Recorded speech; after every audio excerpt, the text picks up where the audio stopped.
जय श्री कृष्ण सर्वांना। खूप खूप स्वागत आहे तुमचं माझ्या आजच्या नवीन व्हिडिओमध्ये। तर कालच्या व्हिडिओमध्ये आपण काही श्लोकांचे अर्थ व त्याचं तात्पर्य जाणून घेतलं। आजच्या व्हिडिओमध्ये आपण पुढील श्लोकाचे अर्थ व त्याचं तात्पर्य जाणून घेऊयात। तरी देखील तुम्हाला काही प्रश्न विचारायचे असतील भगवान श्री रामांविषयी किंवा भगवान श्री कृष्णांविषयी तर ते तुम्ही मला विचारू शकतात। तुमच्या प्रत्येक प्रश्नाचं मी नक्कीच उत्तर देईन। तर सर्वप्रथम आपण या श्लोकाचा अर्थ जाणून घेऊयात, त्यानंतर त्याचं तात्पर्यही जाणून घेऊयात। कर्म आणि अकर्म काय हे निश्चितपणे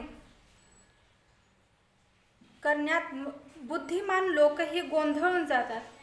आता मी तुला कर्माचे वर्णन करतो आणि ते जाणल्यावर तू सर्व अशुभातून मुक्त होशील। तर आता आपण याचं जे तात्पर्य आहे तेही जाणून घेऊयात।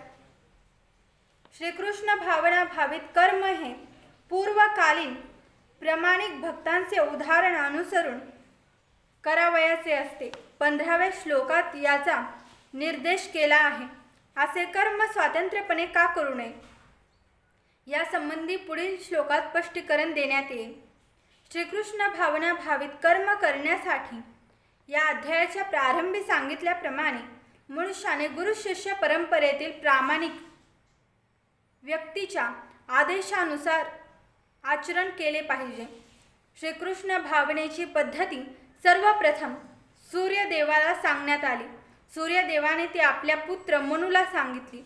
मनूने आपला पुत्र विश्वकुला सांगितली आणि अशा प्रकारे अत्यंत प्राचीन काळापासून ती पद्धती पृथ्वीवर चालत आलेली आहे। म्हणून मनुष्याने गुरु शिष्य परंपरेतील सर्व प्रामाणिक व्यक्तीच्या चरणचिन्हांचे अनुसरण केले पाहिजे, अन्यतः बुद्धिमान मनुष्यही आदर्श श्रीकृष्ण भावनायुक्त कर्मविषयी गोंधळून जातात। यास्तव प्रत्यक्ष भगवंतांनी अर्जुनाला श्रीकृष्ण भावनेचे ज्ञान देण्याचे ठरविले। प्रत्यक्ष भगवंतांनीच अर्जुनाला उपदेश दिल्याने अर्जुनाच्या पदचिन्हाचे अनुसरण करणारा मनुष्यही निश्चितच कोणत्याही परिस्थितीत गोंधळून जात नाही। असे सांगितले जाते की केवळ अपूर्ण प्रायोगिक ज्ञानाद्वारे धर्माचा मार्ग निश्चित करणे शक्य नाही।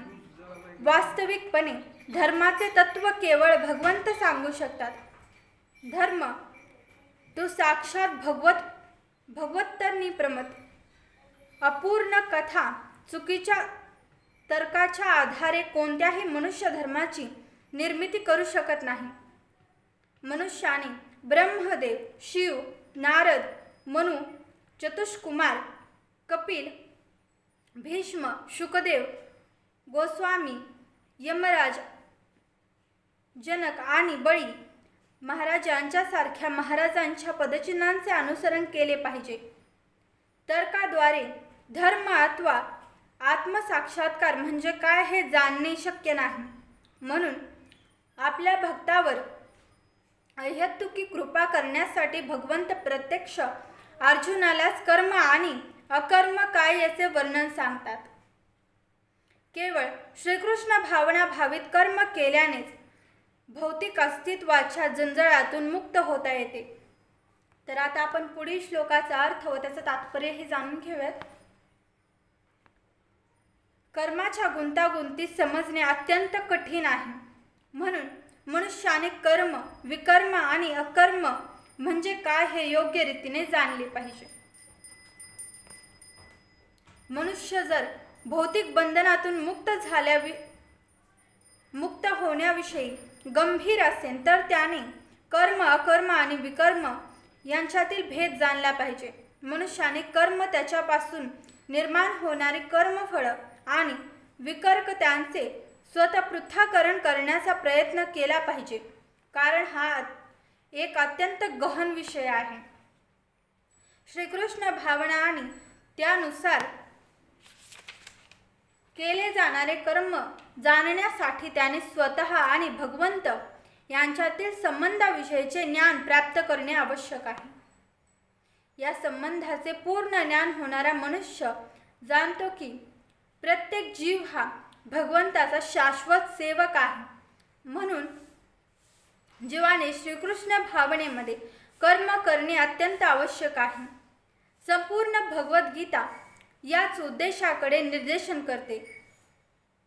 या श्रीकृष्ण भावनेच्या विरुद्ध असणारा इतर कोणत्याही सिद्धांत आणि त्यानुसार केले जाणारे कर्म म्हणजे विकर्म किंवा निषिद्ध कर्म होय. हे सर्व जाणून घेण्यासाठी मनुष्याने श्रीकृष्ण भावनेतील अधिकृत व्यक्तीच्या साष्टांगाने त्यांच्याकडून रहस्य जाणून घेतले पाहिजे. असे करणे म्हणजे प्रत्यक्षपणे साक्षात भगवंताकडून ज्ञानप्राप्ती केल्याप्रमाणे आहे. अन्यतः अत्यंत बुद्धिमान व्यक्तीही गोंधळून जाते. तर आता आपण याचा जो पुढील श्लोक आहे त्याचाही अर्थ व त्याचे तात्पर्यही जाणून घेऊयात. जो कर्मात अकर्म पाहतो आणि अकर्मात कर्म पाहतो तो बुद्धिमान मनुष्य होय. जो जरी सर्व प्रकारच्या कर्मामध्ये मग्न असला तरी दिव्य स्तरावरच स्थित असतो. तर याचं जे तात्पर्य आहे तेही आपण जाणून घेऊयात.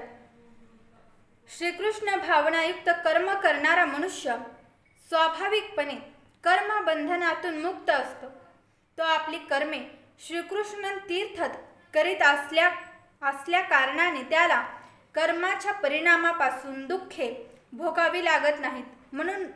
म्हणून श्रीकृष्ण भावनांना तीर्थत तो जरी सर्व प्रकारचे कर्म करण्यात मग्न असला तरी तो मानव समाजातील बुद्धिमान मनुष्य आहे. अकर्म म्हणजे फलरहित कर्म होय. निर्विशेषवादी साधक भीतीमुळे सकाम कर्म थांबवितात, जेणेकरून कर्मफळामुळे आत्मसाक्षात्काराच्या मार्गावर कोणत्याही अडथळा निर्माण होऊ शकत नाही. मात्र भगवंताचे साकार रूप जाणणारा मनुष्य निश्चितपणे जाणतो की आपले स्वरूप म्हणजे आपण भगवंतांचे नित्य सेवक आहोत. त्यामुळे तो श्रीकृष्ण भावना भावित कर्मामध्ये संलग्न राहतो. तो सर्व काही श्रीकृष्णातीर्थत करीत असल्याने आपल्या सेवकार्यामुळे केवळ दिव्य आनंदाचीच प्राप्ती करीत असतो. या मार्गाचा अवलंब करणे भक्त इंद्रिय तृप्तीच्या इच्छेपासून मुक्त असतात. श्रीकृष्णांची नित्य सेवा करण्याच्या जाणीवेमुळे मनुष्य सर्व प्रकारच्या कर्मबंधनातून मुक्त होतो. ज्याच्या प्रत्येक तर आता आपण याचं जे पुढील तात्पर्य आहे तेही जाणून घेऊयात. केवळ ज्ञानी व्यक्तीच कृष्ण भावना भावित मनुष्याची कर्मे जाणू शकतो. श्रीकृष्ण भावना भावित भक्त सर्व प्रकारच्या इंद्रिय तृप्तीच्या कामनांनी रहित असल्यामुळे मनुष्याने असे जाणले पाहिजे की आपण भगवंतांचे नित्य दास आहोत.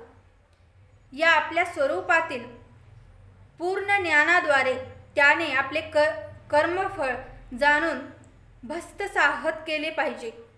हे पूर्ण ज्ञान प्राप्त केलेला मनुष्य वास्तविक पंडित होय. भगवंतांच्या या सेवेरूपी ज्ञानाच्या विकासाची तुलना अग्नीशी करण्यात आली आहे. असा अग्नी एकदा प्रज्वलित झाला की तो सर्व कर्मफळे भस्मसात करतो. तर आजच्या व्हिडिओमध्ये आपण काही श्लोकांचे अर्थ व त्याचं तात्पर्य जाणून घेतलं. पुढील व्हिडिओमध्ये आपण पुढील श्लोकाचे अर्थ व त्याचं तात्पर्य जाणून घेऊयात. भेटूयात माझ्या पुढील येणाऱ्या व्हिडिओमध्ये. तोपर्यंत जय श्री कृष्ण, जय श्रीराम.